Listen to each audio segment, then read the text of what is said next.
になってしまえばきっと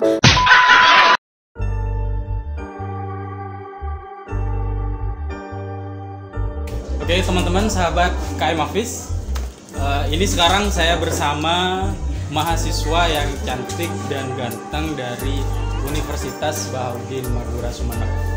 Oke, ini sekarang saya sedang bersama Ketua Presma dan diiringi oleh menteri-menterinya. Oke, kalau kata menteri saya jadi ciut ini. Menteri boy. Nah, teman-teman sahabat KM Hafiz, sekarang saya pengen sharing-sharing. Kalau sharing itu yang enak kalau santai, relax, nggak usah tegang. Ya. Kalau tegang itu bawaannya nervous. Ya, Oke. Apa? Ada kopinya, Mas? Ada, lebih baik nggak ada nggak apa-apa. Oke. Sekarang saya pengen nanya-nanya kepada ketuanya. Selaku yang biar lebih keren. Selaku yang mengepalai Presma, Mas Ivan. Ya betul, Mas Ivan. Oke. Mas Ivan ini kenapa sih bisa terpilih menjadi Ketua Presma? Sebenarnya saya sendiri kurang tahu itu kenapa saya bisa terpilih gitu. Iya. Mungkin dari teman-teman nanti bisa dibagi satu-satu karena saya takut terlalu overconfidence. Gitu. Saya bilang bahwa saya terlalu pintar dipilih. Gitu. Biar teman-teman sendiri para menteri ini yang ngungkapin nanti kenapa kok milih saya. Tapi Masnya pengen? Kalau pengen memang seperti yang saya bilang bahwa hidup yang tidak diperjuangkan tidak akan dimenangkan. Jadi harus berjuang supaya menang. Nah, sekarang kan udah jadi Ketua Presma. Ya, Nah, udah punya beban. betul. Punya apa? Punya modal apa untuk membangun kampus sebesar ini? Ini saya pikir ini kampus besar loh. Sangat-sangat besar. Nah, ini punya apa? Sebenarnya pinter kurang. Kalau semisal ulet kurang. Ya. Cuma yang terpenting dari mau gimana pun kita harus punya semangat. Kalau nggak punya semangat, bodoh punya semangat bisa belajar. Malas punya semangat bisa rajin. Boros punya semangat bisa menabung. Artinya yang terpenting dalam hidup kita harus punya semangat untuk belajar, semangat untuk memperbaiki diri. Keren itu. Tepuk tangan ini. Tepuk tangan dong. Gak usah disuruh ya nanti ya. Biasanya kan kalau presiden itu pasti detik dengan wah ada uangnya ini ya gitu. Bagaimana menyikapi hal tersebut? Money politik. Ya, justru sekarang saya pengen menghilangkan judgement dari orang-orang bahwa presiden ini harus berwibawa, presiden harus punya banyak uang gitu. Nah, tidak, sekarang hari ini saya pengen jadi bahwa presiden teman saya, presiden sahabat saya, presiden kakak saya gitu. Presiden teman main saya, biar supaya teman-teman ketika ada keluhan, ketika ada yang dibutuhkan, cara menyampaikannya lebih lugas gitu. Sebagai seorang teman, kita bayangkan orang kalau pacaran sama musuhan beda cara menyampaikannya. Orang ketika sungkan pasti menyampaikannya separuh-separuh. Tapi ketika orang punya kedekatan meskipun nggak punya uang, lo men, gue pengen kayak gini gitu. Yo harusnya mahasiswa diginiin gitu. Jadi kita lebih dalam komunikasi lebih terikat secara emosional, lebih leluasa berkomunikasi. Mantap itu. Nah, sekarang geser nih ke sekretaris. Kalau dilihat-lihat, Pak Presma ini pinter milih sekretaris. Iya enggak? Pinter milih sekretaris. Sekretarisnya ini. Bisa gitu ya? Ya kalau nggak pinter nggak bakalan jadi Presma. Gitu kan. Betul. Nah, sekretaris ini saya nggak kenal namanya siapa dulu? Iya. Ria, Mbak Ria. Kerjaannya sekretaris ini apa? Kalau ditanya kerjaannya sekretaris ini apa, mungkin pada umumnya kita bisa tahu, Mas. Kalau misalkan sekretaris ini yang mengurus administrasi. Mengurus administrasi ya? Iya. Nggak boleh yang lain ya? Nggak boleh yang lain. Nggak boleh Apalagi yang pribadi lain. nggak boleh. Nggak boleh. Ketawa Presma ketawa. Ya. Lanjut terus. Terus selain dari itu, gimana caranya kita bisa menjadi ibu yang baik untuk para menteri? Ibu. Berarti kalian ini anak-anaknya. Kenapa saya bilang ibu? Karena mau tidak mau jalannya koordinasi dari tiap menteri pasti ke sekretaris terlebih dahulu, baru ke ini bapak ini. Jadi kayak menjembatani. Iya. Keluhannya selama ini apa? Ini mungkin bisa diflorkan sekarang biar anak-anaknya tahu dan bapaknya tahu gitu. Keluhannya mengurus. Anak-anak Soalnya itu ya. saya pikir kan sekretaris paling anu ya, paling susah ya, paling ribet. Nah, paling ribet. Gimana keluhan? Mungkin sampai saat ini keluhannya masih tidak terlalu berat untuk saya sendiri, karena saya pikir anak-anak saya ini sudah pada canggih-canggih semua mas, sudah pada pinter semua kayak gitu. Ini kalau di orang tua itu ngalak ke bapak apa ke ibu gitu? Mungkin lebih ke ibunya aja. Oh, ya. Anak ibu bener anak bapak. Nanti nggak anu apa. Oke, skip aja itu. Oke, sekarang jadi sekretaris itu memang pekerjaan yang cukup sulit sahabat KM Hafiz.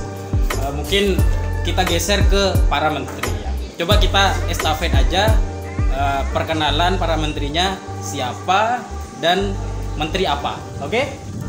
Oke, dari sebelah kanan dulu. Nama saya Ahmad Zanuji, Menteri Agama.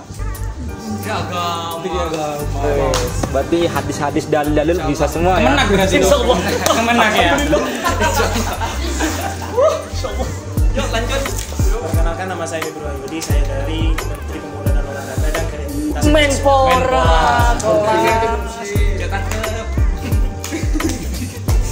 Lanjut. Nama saya Ardi dari Menteri PPSDM, Pendidikan Pemberdayaan Sumber Daya Mahasiswa. Perkenalkan nama saya Angki Ayudi Adena, saya dari Kementerian Komunikasi dan Informasi. Pada masanya. Perkenalkan nama saya Muhammad Fajri, saya dari Kementerian Ekonomi Kreatif. Lanjut. Perkenalkan nama saya Muhammad Arifin dari Menteri Luar Negeri. Saya Muhammad Novel Abror sebagai Menteri Dalam Negeri atau Mendagri. Memang harus berjalan gemuk-gemuk ya biar tahan.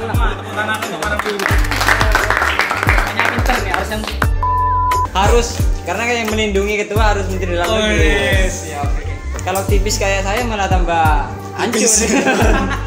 Nah, saya pengen memperluas obrolan lagi ini. Nah, karena kalau tadi kita sempat ngobrol soal UKM Ormawa yang mungkin ruang lingkupnya jurusan kan ya. Iya, betul. Kalau BEM ini kan ruang lingkupnya kampus. Nah, jadi sebenarnya apa yang terjadi di kampus di baliknya itu adalah kalian kan gitu. Betul. Nah, kira-kira nih sejauh mana prestasi yang oleh teman-teman itu capai? Ini lebih ke prestasi individu atau prestasi kelompok gitu. Ya, bebas. Kalau prestasi individu, alhamdulillah teman-teman kemarin banyak sih yang ini termasuk sekretaris kemarin berangkat ke Thailand sebagai perwakilan duta pemuda dunia gitu. Termasuk kalau saya nyebutin prestasi saya ya nanti disangkanya apa-apa. Alhamdulillah kemarin dapat pembicara terbaik sejatim dalam lomba debat gitu. Nah, buat teman-teman yang lain juga banyak. Fajri ini kemarin berangkat ke Thailand juga dan ada yang lain juga secara kelompok.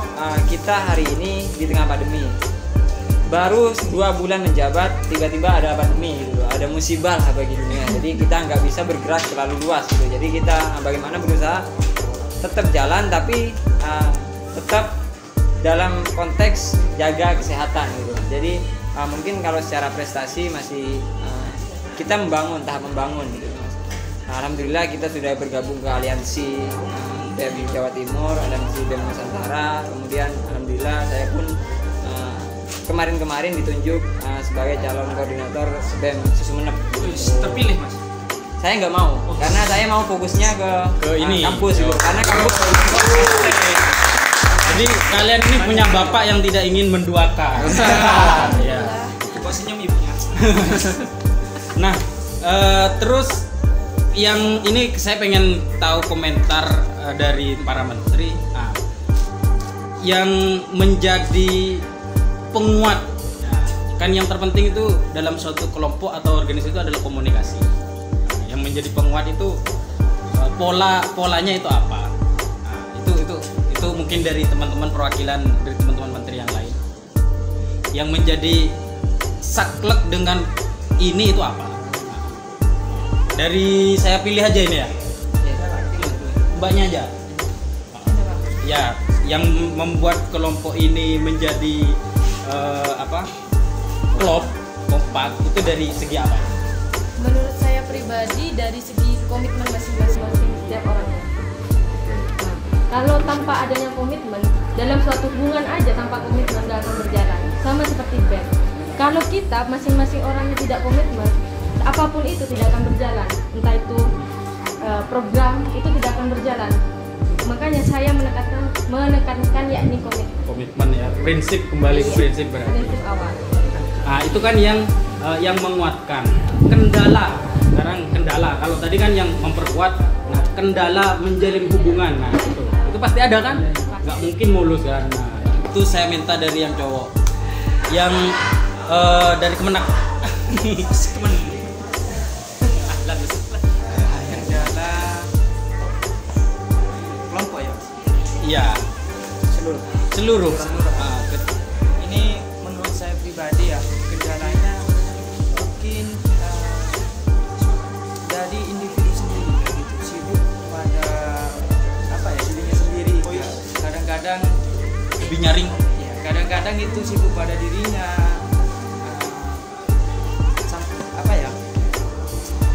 Lebih mementingkan kehidupannya daripada organisasi kayak gitu.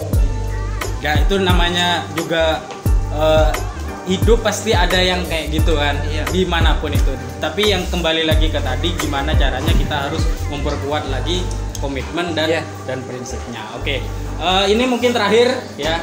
Saya pengen satu kata mungkin dari teman-teman kru mau nambahin lagi nggak apa-apa. Untuk Pak Pres, kira-kira menteri mana sih yang paling usil dan paling ribet untuk diatur? Ini yang berat ya, karena alhamdulillah sampai detik ini saya akrab dengan semua menteri gitu, bahkan berteman baik dengan semua menteri. Cuma kalau harus dinilai yang paling usil dan paling susah untuk diatur itu kayaknya ini Menteri BPSDM ini. Oh iya. Kenapa? Alasnya ini kenapa itu? Selain susah untuk diarahkan, ya namanya sama-sama berumur ya. Dia juga berumur ya. Ya, ini yang paling berumur di band. Berarti ini yang sulung ya? Yang sulung. Ini yang sulung gitu, anak sulung gitu. Jadi kadang itu kalau diarahkan seperti ini, mencele ke sini gitu. Mencela berarti. Iya, diarahkan ke sini malah ke kiri gitu. Suruh ke kanan malah ke kiri, disuruh ke kiri malah ke kanan gitu. Tapi nggak apa-apa karena kan dalam organisasi nggak semuanya harus sejalan. Kalau semuanya sejalan kita sudah jadi rektor gitu, nggak jadi BEM gitu. Kalau saya presmanya, pengen kamu ke kanan, saya suruh ke kiri aja. Kamu kan ke kanan, masa kanan. Langsung dari Pak Menterinya. Kenapa seperti itu? Sebenarnya bukan sulit untuk diatur, cuman kita pingin sama-sama berproses gitu, cari pengalaman yang berbeda. Cuman kalau untuk koordinasi kita saya dengan Pak Presiden tetap satu koordinasi. Bagaimanapun ketika saya salah, Pak Presma selalu membenahi. Begitupun ketika Presma sedikit melenceng juga ini. Kita sama-sama saling menguatkan internal kita. Jadi seperti itu mungkin gambaran kecilnya di kita. Oke, yang lain? Dari Pak Menteri atau Ibu Menteri yang lain, kekurangan dari Pak Presma ini apa sih? Iya itu. Mbak kayaknya diem baik kayaknya nih. Ada apa ini? Kekurangannya kira-kira? Gak apa, sampaikan aja. Kalau bicara masalah kekurangan, kayaknya banyak ya. Banyak ya.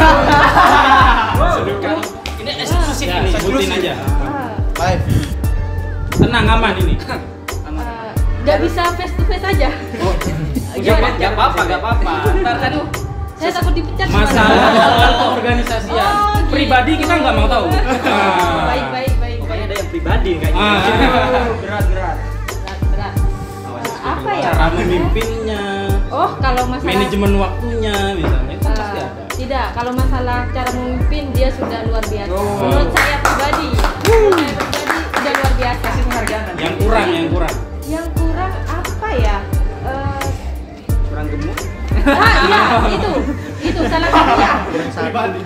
Kok harus disumbang? Itu nggak perhatian sama bapaknya berarti. Gimana ya? Gimana? Mungkin takut ya untuk ungkapin takut gitu. Apa karena ada kita ini? Sepertinya seperti itu. Oh iya.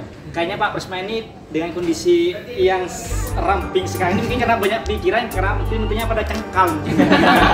bisa jadi. Atau mungkin gara-gara belum punya istri, jadi nggak bisa dimasakin mungkin. Amin.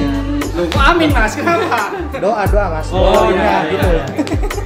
Jadi begitu kan. Apa unek-uneknya selama menjadi ibu dari anak-anak semuanya? Anak-anaknya manja bagaimana mungkin? Kalau unek-unek saya pribadi terhadap organisasi atau bahkan selama menjadi ibu dari anak-anak saya gitu ya. Mungkin kadang kalau disuruh apa ya? Buat surat. Enggak, kalau bukan disuruh buat surat. Tapi kalau misalkan disuruh datang jam segini mungkin ya agak ngaret. Mungkin lebih ke gitu aja kali ya Mas ya. Soalnya emang budayanya kita masih ada ngaret-ngaretnya gitu. Jangan ke saya, ke yang lain. Dengerin itu. Kalau ke bapak sendiri? Kalau ke bapak sendiri mungkin lebih baik apa ya? Loh, kok ketawa-ketawa gini? Ada apa ini? Apa Mbak? Mungkin kalau menginstruksikan itu nadanya agak pelan aja gitu ya Pak ya. Oh, gak usah ngegas-ngegas ya. Oh, gak usah ngegas. Biasa orang pantai. Biasa teriak berarti. Biasa teriak. Sekali mau deket diteriakin gitu ya. Yang lebih halus tuh harusnya suara hati gitu. Jangan suara hatinya. Suara hatinya udah tahu. Udah diutarakan. Oh belum ya? Belum. Oh enggak ada. Ini yang mana ini? Oke lanjut nyanyi aja ya. Ya ini apa? Mungkin ini saya sedikit memperkenalkan bahwa di BEM punya talenta suara yang bagus gitu. Oh iya. Siapa? Menteri Menpora ini suaranya lumayan. Gitu. Iya benar. Selebgramnya Uniba. Selebgramnya Uniba. Artisnya Uniba ini. Tersaingi saya. Yuk bisa di apa nyanyi. Nyanyi sedikit saja. Ya benar ayo. Aisyah istri resmi. Kalau perlu berdiri di sini. Berdiri di depan enggak apa-apa. Enggak usah di sini aja. Sekalian promosi. Mungkin punya single lagu baru gitu. Belum. Single parent tuh gitu. Kalau YouTube bentar lagi. Oke, yang lain silent. Oke. Rolling and action. ثم الهدي آخر يوم فعمري حبي من أول حياتي وهمي اللي كتر خيرها في دمي وعايش فيه أمي ثم الهدي آخر يوم فعمري حبي من أول حياتي وهمي اللي كتر خيرها في دمي وعايش فيه. Saya yakin Menteri Agama gak hafal itu. Oke. Nggak ketuker ya menterinya enggak ya? Terjemahan. Oke, saya mengucapkan banyak terima kasih kepada teman-teman BEM Uniba. Semoga teman-teman BEM Uniba semakin maju, semakin jaya dan amanah dalam mengemban tugas dan kewajibannya meskipun dalam kondisi pandemi ini. Kita doakan semoga pandemi ini cepat berlalu. Amin. Jargon Uniba, ayo ada yang mimpin? Saya nggak tahu. Dari Madura ke Indonesia. Oh dari Madura atau Indonesia. Dari Madura untuk Indonesia. Uniba Madura. Dari Madura untuk Indonesia. Yes. Slow, sip. Oke, terima kasih. Oh, siap. Oke. Nanti di depan ya, ambil pakai drone.